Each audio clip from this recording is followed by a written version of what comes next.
뭐 먹을래 해도 아무거나. 어디 갈래 해도 아무 때나. 뭐 보고 싶은 걸 물어봐도 네가 보고 싶은 거. 뭘 물어도 아무거나 괜찮다. 이게 진짜 아무거나 괜찮아서 배려하는 걸 수도 있지만 내가 좋아하는 걸 남들이 좋아하지 않을까봐 불안한 마음도 있는 것 같습니다. 그래서 자신의 선호나 취향을 드러내지 않는 거죠. 책을 한 권 읽었습니다. 알랭드 보통의 불안이라는 책인데요. 오늘은 이 책을 간단하게 소개하면서 제 생각도 함께 나눠보려고 합니다. 이 책은 우리가 불안한 이유를 5가지로 설명하고 있습니다. 먼저 사랑 결핍입니다. 사람은 태어날 때부터 자신의 가치를 확신하지 못해서 다른 사람이 나를 어떻게 보는지를 통해서 내 자아상을 결정합니다. 그러니까 내가 어떤 사람인지를 다른 사람을 통해서 알게 된다는 거죠. 그래서 다른 사람의 관심이나 사랑이 정말 중요한 겁니다. 책에서는 이런 비유를 사용합니다. 우리의 에고나 자아상은 바람이 새는 풍선과 같아서 사랑이라는 헬륨을 계속 불어넣어야 하고 무시라는 작은 바늘에 취약하다. 우리는 친구한테 톡을 보냈는데 답이 없거나 동료가 인사를 건성으로 하기만 해도 기분이 나쁩니다. 근데 누군가 날 기억해서 안부 연락이라도 해주거나 과일 바구니라도 보내주면 인생이 갑자기 살만한 것 같고 그렇습니다. 그러니까 우리는 다른 사람의 관심과 사랑이 필요하고 그래서 사랑받지 못할까봐 불안하다는 겁니다. 그래서 우리는 그들의 기준에 스스로의 모습을 맞추려고 하는 경향이 있죠. 두 번째는 속물근성입니다. 남이, 세상이 나의 의미나 가치를 결정하는데 그 세상의 기준이 속물적이라는 거예요. 사회적인 지위와 인간의 가치를 똑같이 본다는 겁니다. 부자거나 높은 사람은 괜찮은 사람으로 보고 가난하고 뭔가 이룬 거 없어 보이는 사람은 별로인 사람으로 본다는 거죠. 그러니까 이 속물적인 사회에서는 내가 아무리 똑똑하고 능력이 있어도 그걸 눈에 보이는 지표나 성과로서 제시하지 못하면 아무 의미도 없는 겁니다. 결국 이 속물적인 사회에서 그 사회 구성원으로서 관심받고 사랑받기 위해서는 성공과 같은 지표가 필요한 거고 아마도 우리나라에서는 돈이 그 대표적인 지표일 겁니다.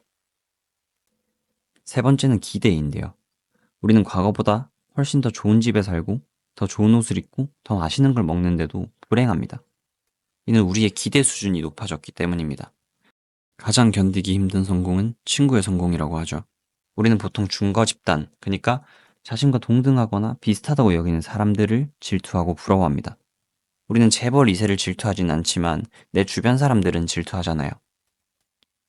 또 과거의 노비들은 날 때부터 노비였고 죽을 때까지 노비일 거기 때문에 양반의 삶이랑 자기 삶을 비교하지 않아요. 어차피 양반이 될 수는 없는 거니까요. 근데 현대 민주사회는 이러한 기대를 가로막는 장벽을 없애버렸습니다. 우리는 다양한 지위의 사람을 보고 만나고 그들이랑 많은 걸 공유할 수 있게 되면서 비교의 대상이 늘어났고 그 기대 수준이 높아졌습니다. 루소는 이렇게 얘기합니다. 기대 수준이 높아질수록, 그러니까 가질 수 없는 것을 가지려 할 때마다 우리는 가진 재산에 관계없이 가난해진다. 우리는 원시의 야만인보다 가진 것은 많지만 그보다 훨씬 더 많은 것을 기대하고 그래서 더 심한 궁핍을 느끼고 있기 때문에 더 가난하게 살고 있다는 거죠. 네 번째는 능력주의입니다. 사회가 가난을 바라보는 시선이 달라졌어요. 세습주의가 아닌 능력주의 사회가 되면서 가난한 사람은 능력 없는 사람 혹은 게으른 사람으로 보이는 거죠. 심지어는 실패한 사람으로 보이기까지 합니다. 그러니까 가난하다는 사실이 경제적인 고통을 넘어서 자존심에까지 영향을 미치는 거죠. 그래서 우리는 가난해 보이지 않기 위해서 또 있어 보이기 위해서 더 좋은 옷을 입으려 하기도 합니다.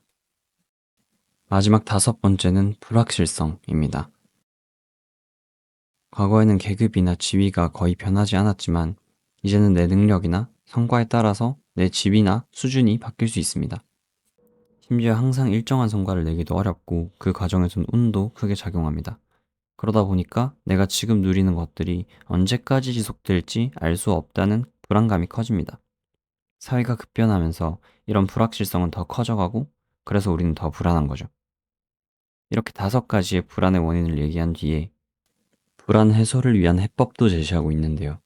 글쎄요, 저는 좀 모호하고 추상적이기도 해서 그렇게 인상적으로 다가오진 않았습니다. 그래도 간단하게 요약해보면 개인의 철학과 신념을 가지고 살아라. 그리고 사회에 휘둘리지 말고 강해져라. 라고 얘기하고 있습니다. 사회의 기준은 바뀔 수 없어도 내 만족의 기준은 바꿀 수 있으니까요. 우리는, 특히 우리나라 사람들은 남 의식을 너무 많이 하잖아요. 저도 옷을 살 때 제 마음에 드는 옷보다 남들이 저한테 잘 어울린다고 하는 걸 고를 때가 많아요. 또 저는 주황색을 진짜 좋아해서 제 책상에만 해도 이렇게 주황색이 많거든요. 근데 제 옷장에는 주황색이 하나도 없습니다. 남들 눈에 이상하게 보일까봐 불안해서 시도해본 적도 없는 거죠. 또 주변을 보면 항상 아무거나 다 좋다는 사람들 있잖아요. 뭐 먹을래 해도 아무거나. 어디 갈래 해도 아무 때나. 뭐 보고 싶은 걸 물어봐도 네가 보고 싶은 거. 뭘 물어도 아무거나 괜찮다. 이게 진짜 아무거나 괜찮아서 배려하는 걸 수도 있지만 내가 좋아하는 걸 남들이 좋아하지 않을까봐 불안한 마음도 있는 것 같습니다. 그래서 자신의 선호나 취향을 드러내지 않는 거죠. 물론 이런 사회 속에 살면서 이런 사회의 기준에 맞추는 게 잘못된 건 아니겠죠. 오히려 친구를 사귀기에는 더 좋은 방법일 수도 있습니다. 그렇지만 그만큼 나 스스로는 잃어가는 거라고 생각합니다. 또 그럴수록 우리는 더 불안해지는 거죠. 또 우리나라가 사실 행복한 나라는 아니잖아요.